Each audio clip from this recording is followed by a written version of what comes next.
안녕하세요. 임현입니다. 자, 이번에 또 책이 새로 나왔죠. 바른 형사 정책 2025년 대비 교재가 또 출간이 됐습니다. 그래서 이 책에서는 법령, 개정 법령이라든지 추가 법령이 많이 반영이 됐고요. 그다음에 이제 기존 내용 중에서도 미비점을 좀 보완해서 내용을 많이 확충을 했습니다. 형사 정책은 교정직 시험에서는 바른 교정학, 제 교재 바른 교정학과 같은 교정학 파트와 더불어서 절반의 범위를 차지하고 있고, 그리고 또 이제 보호직, 7급고구 보호직에서는 이 형사정책 파트에서만 그죠? 모든 문제가 또 출제되기도 합니다. 그래서 여러분들께 이제 형사정책이 필요한 학생들이 이제 수험생들이 상당히 많은데, 형사정책에 대해서 기본적인 내용 좀 간단히 소개를 하면서 또 OT를 또 진행하도록 하겠습니다.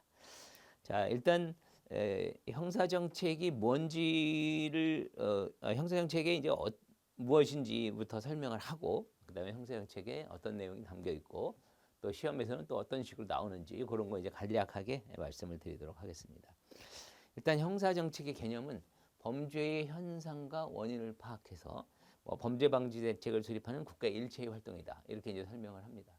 이 형사정책은 일단 먼저 설명을 하기 전에 좀 드릴 말씀이 이제 크게 이론적인 측면과 그다음에 법령의 측면 두 가지로 이제 구분이 됩니다. 그래서 범죄의 현상이나 원인을 파악하는 내용들, 사회의 범죄 현상이 어떤 것들이 있고, 그다음에 범죄 원인이 무엇인지에 대한 학자들의 수많은 견해들, 이런 것들이 이제 주요 이론이 되겠고요.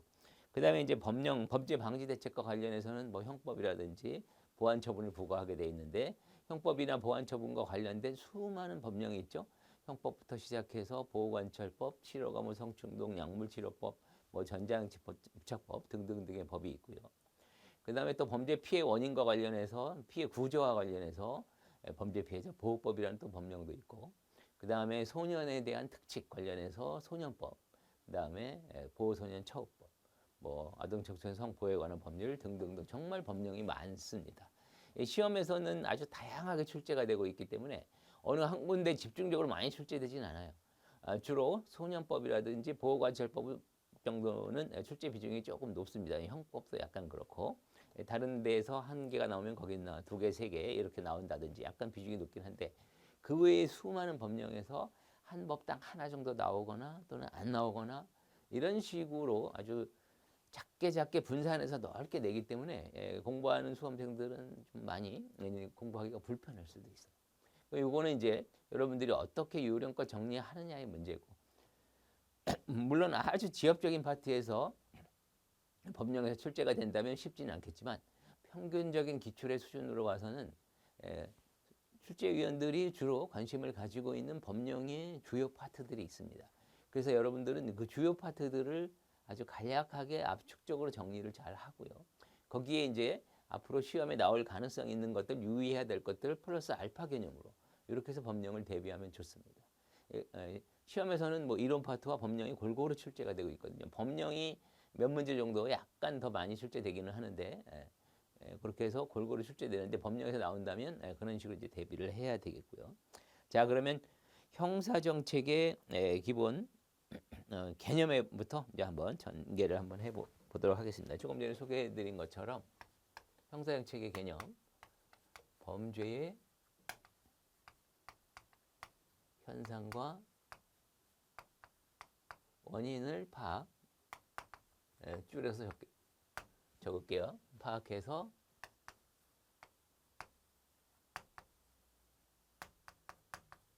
범죄 방지 대책을 수립하는 국가의 일체의 활동, 이렇게 이제 압축적으로 이야기할 수가 있어요.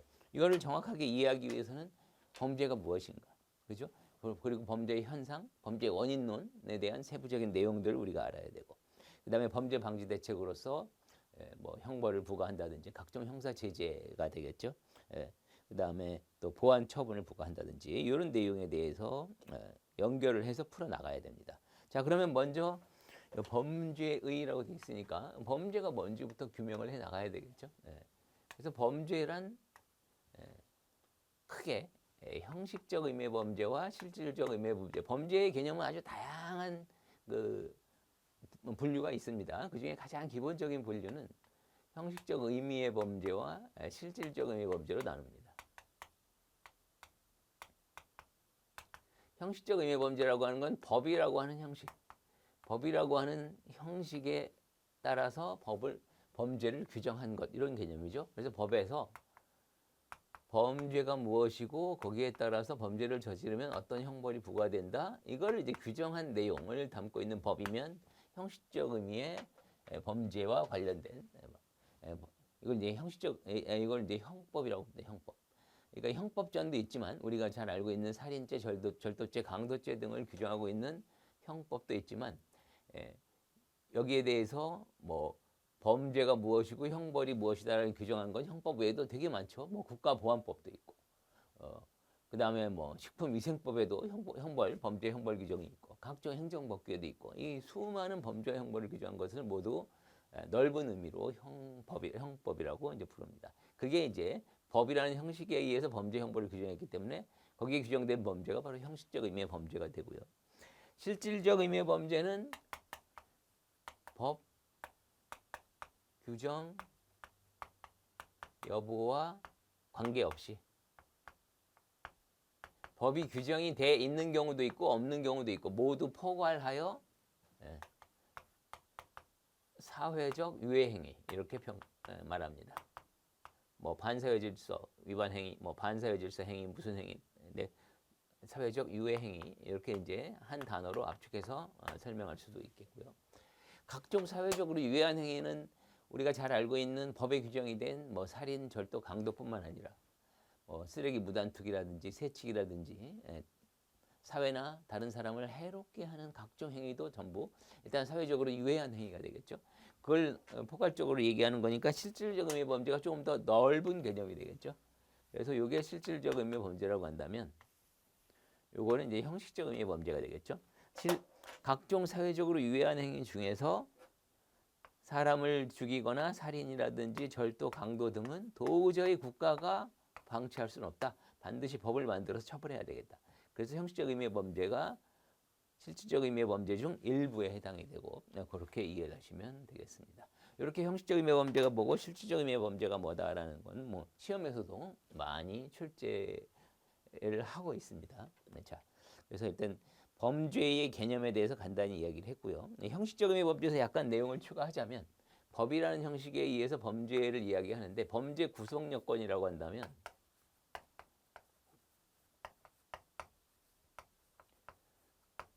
뭐 2단계론, 3단계 체계론 여러 가지인데 오늘날 3단계 체계론이 일반화되어 있습니다. 그래서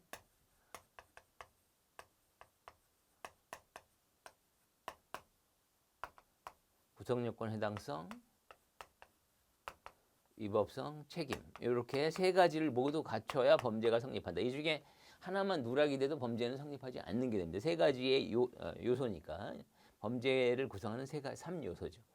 구성요건, 해당성, 용어가 약간 어색하죠. 이게 과거 일본에서 온 표현이기 때문에 약간 어색합니다. 쉽게 이해하려면 범죄를 집어넣고 범죄를 구성하기 위한 요건에 해당하는 성질, 이거예요. 범죄를 구성하기 위한 요건에 해당한다는 건 뭐죠? 법에 적혀 있는 대로, 그죠? 법에 적혀 있는 대로 어떤 행위가 이루어졌을 때 그런 거죠. 예를 들어서 사람을 죽였다?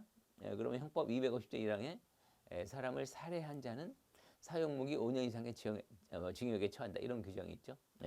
그래서 그런 경우에는, 또는 뭐 절도죄, 뭐 329조 형법 규정에 뭐 타인의 재물을 절취한 자는 6년 이하의 징역, 뭐 1천만 원 이하의 벌금에 처한다, 뭐 이런 식의 규정이 있습니다. 그래서 그 규정, 사람을 살해했다 그러면 사람을 살해한 자는이라고 법에 적혀 있는 거에 해당이 돼요. 누군가가 사람을 죽였다, 그럼 여기에는 이제 인정이 되겠죠. 그럼 그 다음 단계로 위법성을 파악해요. 기본적으로 법에 범죄로 규정된 건 위법하니까 적어놨죠. 기본적으로는 위법합니다. 이걸 위법의 추정력이라고 해요.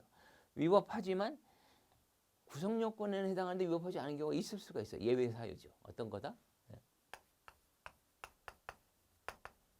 위법성 조각 사유라는 게 있어요.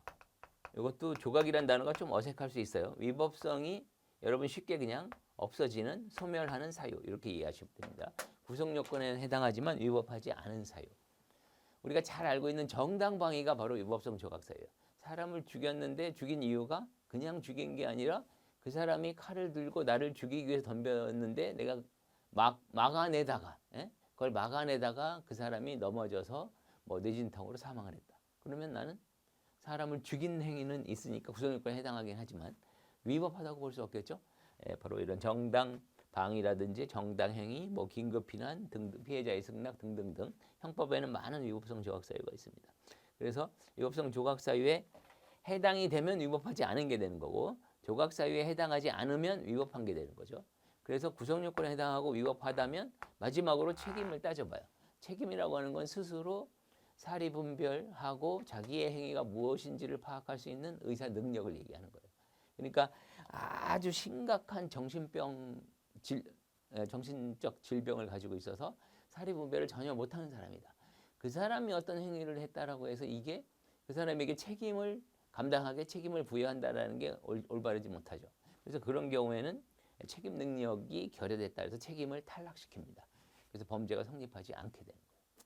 그래서 예를 들면 우리 뉴스에도 가끔 나오는데 어떤 사람이 어떤 행위를 해서 뭐 사람을 죽이거나 어떤 범죄를 저질렀을 때 법정에서 많이 주장하는 게 책임 난 이러이러해서 심각한 정신적 질병을 앓고 있기 때문에 책임 능력이 뭐 없다 뭐 이렇게 주장을 한다거나 없는 정도가 아니라면 그보다 형을 감경할 수 있는 심신미약 상태, 내가 정신적 질병으로 심신미약 상태이기 때문에 이런 일을 저질렀다. 그렇게 되면 이제 그걸 고려하게 되면 재판부에서는 형을 감경하게 돼 있고 예전에는 감경한다였다가 지금은 이제 감경할 수 있다로 이렇게 이제 개정이 돼서 운영이 되고 있습니다. 자, 그런 식으로 책임이 중요해요. 뭐 대표적 가장 명백한 우리 형법의 규정은 만 14세 형법 구조에 14세 되지 아니한 자는 벌하지 아니한다 이런 규정이 있어요. 만 14세도 안 되는 꼬마 아이들의 행위는 책임 능력이 없는 아이로 법에서 아예 평가를 합니다.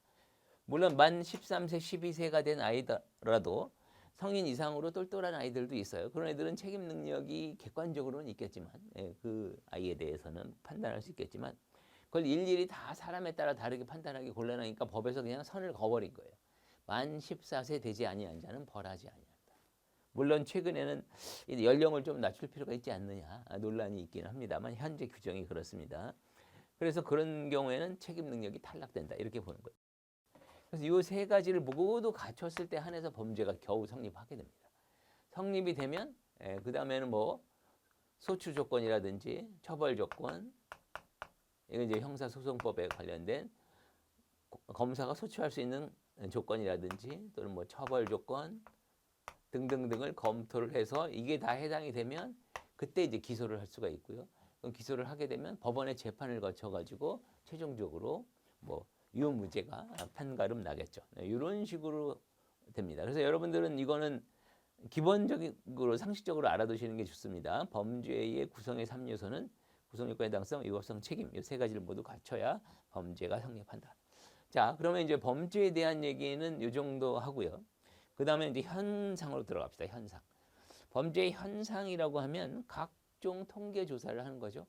그래서 국가의 이제 공공기관에 의한 조사가 많고 또 이제 개인이 또 어떤 교수의 연구 등등등을 통해서 현상을 연구할 수도 있고요. 이런 각종 연구를 통해서 통계 조사를 통해서 범죄 사회에서 일어나는 범죄가 어떤 것들이 있는지를 이제 규명을 하는 겁니다.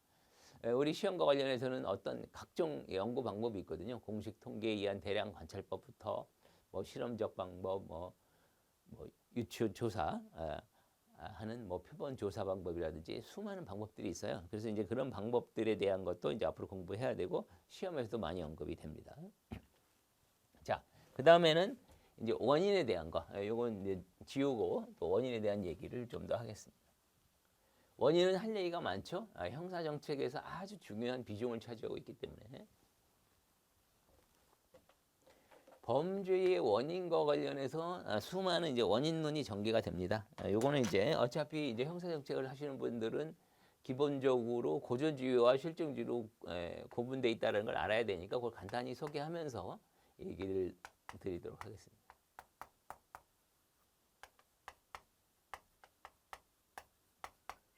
고전주의라고 하는 거는 사람은 고통과 쾌락을 합리적으로 계산해서 비교하는 존재고 그중에 쾌락을 추구하기 위해서 고통보다 쾌락이 조금 더 높다면 쾌락을 선택할 것이다.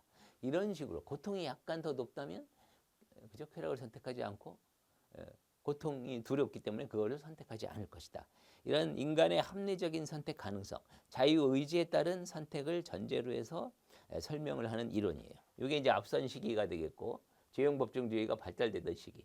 그 다음에 실증주의는 자연과학이 발달된 19세기 이후에 자연과학을 범죄 원인론에 접목시킨 것이고요. 그래서 고전주의는 자유의지에 따라서 비교 선택을 해가지고 스스로의 판단에 의해서 선택을 했으니까 그죠? 잘못된 범죄를 선택을 했다면 처벌을 받아야 되겠죠.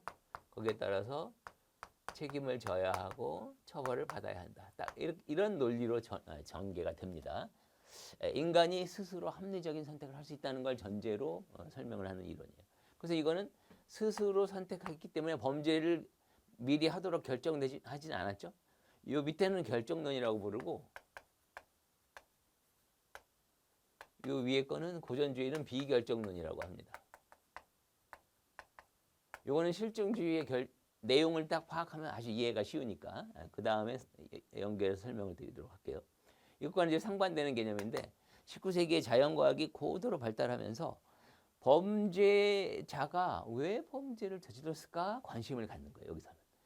규명을 해봤더니 범죄는 자기가 그냥 자유의지에 따라 선택하는 게 아니라 뭐 유전인자가 안 좋다거나 부모로부터 안 좋은 기질을 받아서 소질이 안 좋거나 아니면 나쁜 친구들과 어울려서 주변 환경이 아주 좋지 않은 환경 속에서 자라서 각종 소질과 환경 때문에 이 사람이 어쩔 수 없이 범죄를 선택하는 게 아니라 범죄할 수밖에 없도록 결정됐다.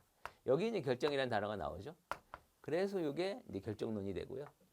스스로 선택하는 거니까 결정되지 않았죠. 그래서 비결정론이라고 부르는 겁니다. 자, 그래서 결정이 됐다. 이 사람은 소질과 환경 때문에 범죄를 저지른 거죠. 자기 자유의지에 따라 선택을 했으면 책임을 지고 처벌받아야 되겠지만 소질과 환경 때문에 범죄를 저질렀다면 처벌이라는 게 별로 의미가 없겠죠. 네. 그래서 이런 사람에게는 일정한 이런 소질과 환경을 개선하는 치료 조치라든지 개선 조치 이런 게 필요하겠죠. 처벌은 별 의미가 없는 것이고 그래서 각종 이쪽 파트에서는 이 사람은 일종의 병든 환자와 유사하게 취급을 하고 일정한 치료의 대상이다. 이렇게 이제 파악하는 견해가 많이 지배를 하고 있습니다. 이게 이제 자연과학적 접근을 하기 때문에 그렇게 되는 거예요. 자, 고전주의와 실증주의의 이런 기본 전개 이게 매우 중요하고요. 그 다음에 실증주의에서는 이 소질과 환경이라고 했는데 이것도 세분화해서 설명을 할 수가 있어요. 이거는 이제 세 가지로 이제 구분이 되는데 하나는 생물학적 원인론, 범죄 원인을 자연과학적으로 이제 과학적으로 접근을 하다 보니까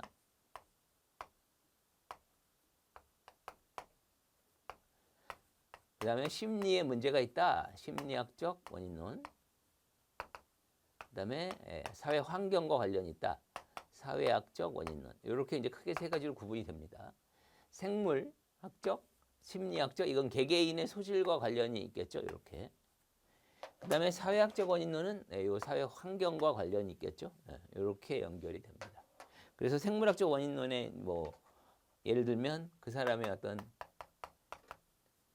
일정한 신체, 유전 이런 거, 일정한 유전 인자 때문에 또는 일정한 신체를 이러한 신체 특성을 가진 사람은 이런 범죄를 저지르더라. 이렇게 주장하는 학자들이 있죠. 심리학적 원인론 같은 경우는 어떤 정신병적 원인이라든지 그 사람의 어떤 심리 상태에 따라서 어떤 범죄가 발생할 수 있다. 이렇게 해석이 되는 거고요. 사회학적 원인론은 또 구분이 됩니다. 하나는 미시적 원인론, 하나는 거시적 원인론. 미시라고 하는 건 작은, 거시는 크다라는 개념이에요. 규모의 차이예요. 그래서 가까운 주변 생활 환경. 주변에 친구라든지 이렇게 이제 간단한 가까운 환경의 영향, 이게 이제 미시적 원인론이고요. 거시적인 원인론은 사회 구조적인 측면. 자본주의 사회가 어떻다, 정치, 경제, 사회, 문화적인 어떤 구조가 어떻다. 바로 이것이 범죄 원인이다라고 규명하는 이렇게 이제 접근을 합니다. 지금 쭉 설명을 드렸는데 실증주의는 좀 많이 복잡하죠. 소실과 관련된 생물학적 원인론과 심리학적 원인론이 있고 이런 개별적인 특징이 있고 사회학적 원인론은 좁은 의미로 미시적인 원인인 주변 생활 환경, 주변 친구 관계 이런 걸 따지는 경우도 아니요. 가족의 어떤 안 좋은 습성을 이어받아서 이런 거. 그다음에 이제 거시적 원인론 같은 경우에는 사회 구조적인 측면, 정치 경제 사회 문화적인 측면. 이렇게 다양하게 전개가 되고요. 또 이런 문제가 출제가 된다면 기본적으로 고전주의와 실증주의를 비교하는 문제가 기본 문제로 출제가 되고 그 다음에 이제 세부적인 학자의 문제가 나오면 고전주의의 몇몇 또 대표적인 학자들의 표현하고 그 다음에 실증주의는 더 범위 아주 학자들이 많고 출제 빈도가 훨씬 높죠. 그 중에서는 여기 제가 여러 가지를 적어놨는데 생물학적 원인론이나 심리학적 원인론은 상대적으로 출제 빈도가 낮은 편이고 여기 사회학적 원인론이 학자도 많고 출제도 매우 많이 출제가 됩니다. 뭐 서덜랜드로부터 시작해서 머튼이니 뭐 등등등 정말 많은 학자들이 여기서 출제가 되고 있기 때문에 여러분들은 이제 이 틀을 머릿속에 어느 정도 생각을 하면서 범죄 원인론을 이제 접목을 하시면 도움이 될 것 같다. 이 말씀을 드리겠고요. 자, 그러면 이제 범죄 현상과 원인까지 얘기했죠. 그 다음에 이제 범죄 방지 대책입니다. 범죄 방지. 이런 원인을 파악해서 범죄 방지 대책을 수립한다. 방지 대책이라고 하는 거는 형사 제재. 크게 보면 좀 더 넓게 보면 범죄에 대한 예측을 통해서 해결하는 방법. 그 다음에 범죄 예방을 위한 일정한 조치 이런 것도 많이 중요하죠. 특히 범죄 예방과 관련해서는 뭐 셉테드라든지 주택 건설 설계를 통해서 범죄자가 쉽게 범행 기회를 갖지 않도록 하는 거 이런 데 초점을 맞춰서 건설을 잘 해야 된다라는 것도 많이 주장이 되고요. 그게 최근 들어 많이 출제가 됩니다. 그다음에 이제 형사 제재. 형사 제재와 관련해서는 바로 형벌과 보안 처분이 있죠. 여기서 형벌은 과거의 법익 침해에 대한 제재예요. 형벌이라고 하는 범죄에 대한 법률 효과죠. 과거에 몇 년, 몇 월, 며칠, 몇 시에 어디서 어떤 짓을, 어떤 범죄를 저질렀기 때문에 그 당시 규정인 이러이러한 법 규정에 따라서 이렇게 처벌한다. 이런 개념이고 보안 처분은 좀 달라요. 보안 처분은 장래의 위험성에 대한 제재입니다. 그래서 형벌은 과거의 법익 침해에 대한 제재라면 보안 처분은 장래의 위험성에 대한 제재다. 그래서 장래 위험성이라고 하는 것은 과거에 어떤 행위를 했느냐가 중요한 게 아니라 이 사람이 앞으로 이러이러한 장래의 어떤 해로운 짓을 할 위험성이 있느냐 없느냐에 더 초점을 맞춥니다. 여기서 가장 또 중요한 게 뭐냐면 죄형 법정주의예요. 죄형 법정주의 중에 그 중에 한 가지 소급처벌 금지 원칙. 여기서 이제 처벌이란 말은 바로 형벌을 의미합니다. 형벌. 그래서 사후에 형벌 규정을 중하게 또는 새로이 규정을 둬가지고 처벌하는 소급처벌은 안 된다. 죄형법정주의 원칙에 반한다. 죄형법정주의라고 하는 것은 범죄와 형벌을 미리 법에 규정한다는 거죠. 그래서 행위 당시에 존재했던 법 규정에 따라서 처벌을 한다는 뜻이에요. 그래서 나중에 사후적으로 저런 괘씸한 행위는 처벌해야 되는데 법이 미비돼 있었네. 아니면 법이 너무 경하게 돼 있었네. 해가지고 새롭게 창설하거나 더 중하게 처벌하는 것은 인권을 침해할 우려이기 때문에 아예 못하게 돼 있습니다. 그걸 이제 허용하게 되면 이런 입법자라든지 정권의 입맛에 맞게 법 규정을 가지고 국민의 자유와 권리를 침해할 소지가 높기 때문에 원천적으로 금지가 됩니다. 중요한 건 금지 대상은 뭐다? 처벌은 형벌이기 때문에 형벌만 금지 대상이지 보안 처분은 금지 대상이 아니다. 이 얘기예요.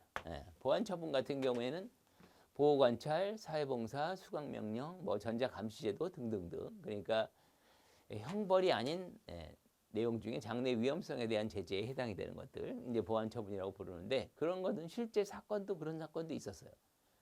예를 들면 우리 형법에 보호관찰, 사회봉사, 수강명령 규정이 1997년 1월 1일부터 시행이 됐어요. 이때 들어왔어요. 그 전까지는 없다가. 그런데 예를 들면 이 사람이 뭐 1996년 1월 달에 어떤 행위를 했다고 쳐보죠. 좀 더 가까운 시기로 할까요? 96년 뭐 10월 달에 범죄를 저질러 가지고 이제 재판이 진행 중이에요. 진행 중에 중간에 97년 1월 1일 날 이게 도입이 됐어요. 그런데 행위 이후에 법 규정이 어떤 보안 처분에 관한 내용이 신설이 된 거죠. 그러면 이제 여기에 대해서 재판부는 어떻게 했다? 이 규정을 이 행위 당시에 사람에게 이전에 행위를 한 사람에게 적용할 수 있느냐 없느냐 아주 매우 중요한 판례인데 거기에 대해서 논의를 해봤는데 가장 핵심은 뭐다? 이게 형벌이라면 소급이니까 안 되겠죠. 근데 그러면 보호관찰, 사회봉사, 수감명령이 뭐냐? 이거는 형벌이 아니죠. 바로 대표적인 보안 처분의 일종입니다. 그래서 이거는 보안 처분이기 때문에 소급 적용하는 게 허용된다. 결국은 이 사람에 대하여 보호관찰, 사회봉사, 수감명령을 부과할 수 있는 걸로 결정을 내린 중요한 사건입니다. 아시겠죠? 그래서 형벌은 소급하지 않고 보안 처분은 소급이 가능하다. 이게 대원칙이고요. 물론 예외적인 판례도 있기는 합니다. 보안 처분 중에서도 신체 자유를 좀 극도로 제한하는 보안 처분일 경우에는 아주 몇 가지 예외가 있는데 그때는 소급 처벌 금지 원칙과 유사하게 보안 처분도 소급해서는 안 된다는 그런 판례가 있기는 합니다. 그건 이제 관련 파트에서 제가 또 설명드리도록 하고요. 자, 그러면 이제 얘기가 나왔으니까 형벌이 어떤 것들이 있는지도 한번 검토를 해보는 게 좋겠죠. 우리 또 시험에서도 형법 규정상 그 형벌에 관한 내용도 많이 출제가 됩니다. 제일 무거운 게 사형제도죠. 형벌은 우리 형법 제41조에 규정을 두고 있습니다. 제일 무거운 게 형벌이고 그 다음에 사형이고 사형은 지금 20년 이상 집행을 하지 않아서 실질적인 사형 폐지 국가다라고 국제적으로 평가를 받고는 있지만 우리나라는 사형 제도가 존재하는 나라입니다. 그 다음에 징역도 있고 금고가 있죠. 징역과 금고의 차이는 요 역이라고 하는 건 교도소에 들어가서 강제노역에 종사한다는 뜻이죠. 금고는 교도소에 구금만 하면 되는 것이 강제노역의 의무는 없는 그게 차이예요. 그래서 징역과 금고는 무기가 있고 유기가 있겠지만 둘 다 기간을 기준으로 합니다. 둘 다 무기징역, 무기금고라면 징역이 더 무거운 거고 그 다음에 유기징역, 유기금고도 징역 10년, 금고 10년이면 징역이 무겁지만 징역, 유기징역 10년과 유기금고 11년 그러면 기간이 긴 걸 무거운 걸 금고 11년이 더 무거운 걸로 계산합니다. 이렇게 해서 사형, 징역, 금고가 있고요. 그 다음에 자격 상실 제도가 있고 자격 정지 제도, 공무원이 되는 자격 등등등을 뭐 사형이나 무기 선고를 받으면 박탈을 시켜버리고요. 뭐 복권 사면법에 따라서 복권되지 않는 한 상실됩니다. 그 다음에 자격 정지 같은 경우에는 교도소에 수감된 기간 동안 자격 정지가 될 뿐만 아니라 또 별도의 선고로서 징역 1년, 자격 정지 1년부터 15년 사이 또 자격 정지형을 선고할 수도 있고요. 그 다음에는 벌금, 구류, 과료, 몰수가 있습니다. 이게 총 9가지죠. 이렇게 이제 9가지를 우리 형법에 규정하고 있고요. 여기에 적혀 있는 것만 형벌이다. 중요합니다. 적혀 있지 않은 아까 뭐 보호관찰, 사회봉사, 수강명령, 뭐 전자감시제도 등등등은 보안 처분에는 해당하지만 형벌에는 해당하지 않죠. 자, 그러면 세부적인 내용도 이제 간단하게만 이야기를 해드리면 징역과 금고 같은 경우에는 원칙이 1개월부터 시작해서 30년까지고요. 그 다음에 여러 가지 잘못을 저지를 때 가중할 수도 있어요. 가중 시에는 최대 50년까지 가능합니다. 그래서 우리나라에서 유기징역이나 유기금고가 선고됐다. 가능한 최대의 기간은 얼마냐 그러면 50년입니다. 50년. 자, 그 다음에 자격 상실 정지 제도는 이제 공무원이 되는 자격 등등등을 상실 정지하는 거로 설명을 드렸고, 벌금 같은 경우에는 5천 원 이상. 죄송합니다. 5만 원 이상이죠. 감경할 때는 5만 원 미만이 될 수 있지만 원칙적으로 5천 원 이상 이런 규정이 있고. 그 다음에 벌금보다 작은 게 과료예요. 이게 바로 2천 원부터 시작해서 5만 원 미만까지 아주 소액이죠. 예. 이게 이제 과료의 규정입니다. 그래서 과료는 아주 몇 개 일부의 범죄에만 규정이 되어 있고 실질적으로는 거의 재판부에서 이걸 활용하는 사례가 좀 드뭅니다. 그다음에 이 가운데 있는 금고 같은 경우에는 금고보다 기간이 작은 거 생각하시면 돼요. 1개월 이상이 금고라고 그랬죠. 요거는 30일 미만 기간 동안 작업 의무 없는 거. 그러니까 기간이 짧은 금고 이렇게 생각하시면 되겠죠. 예. 몰수는 공무원이 받은 뇌물이라든지 이런 재산적 이익을 박탈하는 제도 이렇게 됩니다. 요 각각의 성격이라든지 액수, 기간 이런 것도 많이 시험에 물어보니까 또 관련 파트에서도 자세히 설명을 드리도록 하겠습니다. 자, 그래서 일단 여기서는 이제 형벌과 이제 여기 보안 처분의 차이점에 대해 얘기했고요. 추가로 좀 설명을 드릴 게 있죠. 자, 여기와 관련해서 과료는 형벌의 일종입니다. 근데 예를 들어서 과태료다. 잘 아실 텐데 과태료 같은 경우에는 이건 형벌이 아니죠. 이건 행정질서벌이라고 부르죠. 그래서 예를 들어서 뭐 차선 위반했다, 뭐 했다 이런 우리 교통 범죄라든지 범죄가 아니라 교통 질서 위반 행위 이런 거에 대해서는 과태료가 부과되죠. 거기는 이제 범칙금이라고 해서 어떤 경우에 잘못하면 형벌로 전환이 되거나 뭐 이런 게 있긴 한데 기본적으로 이제 과태료라고 생각하시면 됩니다. 그러면 이게 과태료와 이 행정질서벌인 과태료와 이 형벌의 가장 결정적인 차이가 뭐냐면 예를 들면 과태료 뭐 100만 원과 뭐 벌금 50만 원이다. 그러면 벌금 50만 원을 더 무거운 걸로 평가를 해야 돼요. 왜? 액수가 중요한 게 아니고 여기에 있는 형벌은 전과 기록이 남아요. 행정질서벌은 전과 기록이라는 게 없습니다. 이게 또 중요한 차이고요.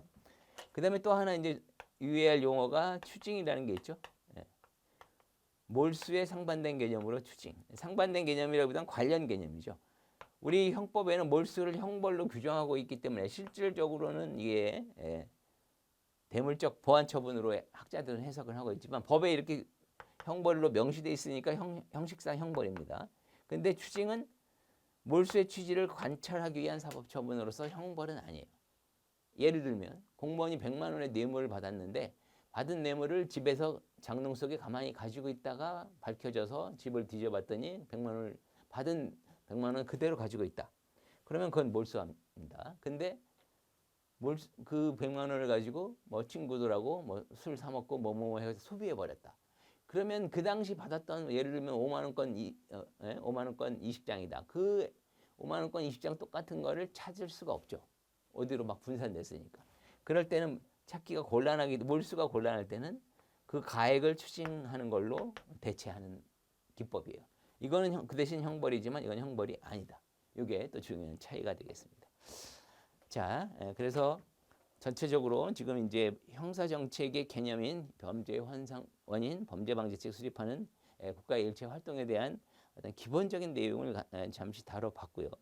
그 다음에 여러분들께 이제 소개해야 될 게 형사정책론에 지금 이런 것과 다 관련은 있지만 세부적으로 또 어떤 것들을 우리가 앞으로 공부를 해야 될지 그런 것도 간단히 또 소개를 좀 해드리도록 하겠습니다. 자, 먼저 형사정책의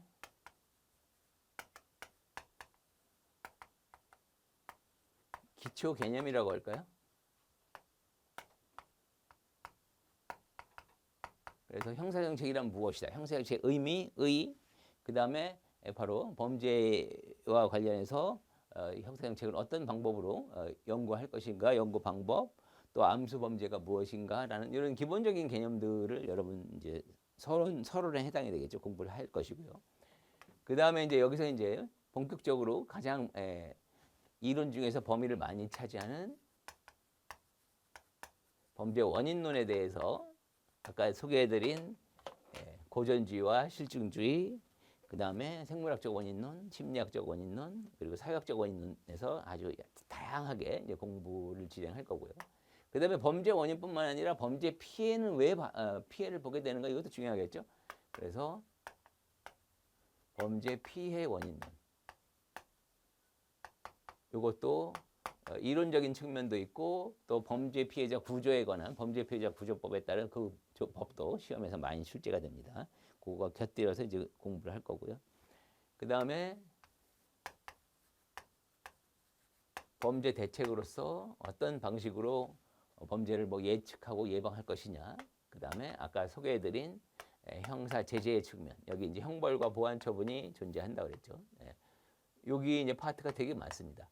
여기에서는 형법 규정 중 형벌과 관련된 형법 규정뿐만 아니라 뭐 보호관찰법, 뭐 치료감호법, 성충동 약물치료법, 전자장치 부착법 등등등 수많은 법을 여기서 다뤄야 돼요.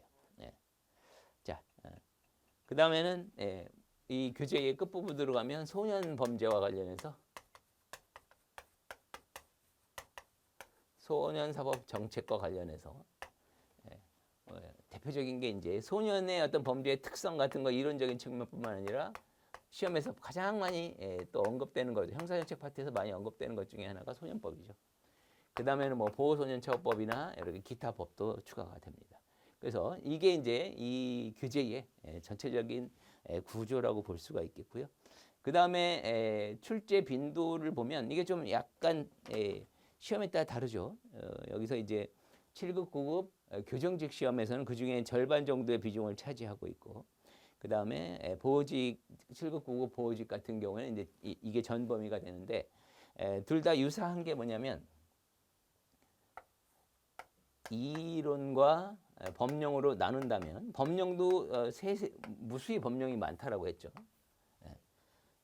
이론의 한 45% 정도 전체적으로 봤을 때 이 형사정책 파트에서, 그러니까 보호직은 당연히 이 전체 범위에서의 개념이고요. 규정직 같은 경우는 형사정책 출제된 형사정책 중에서 몇 프로 차지하느냐 이런 개념입니다.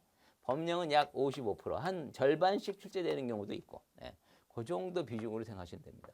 그래서 이론 부분도 꽤 비중이 어느 정도 있고요. 물론 법령이 아주 세세한 곳에서 자잘하게 출제가 되기 때문에 법령이 조금 더 중요합니다.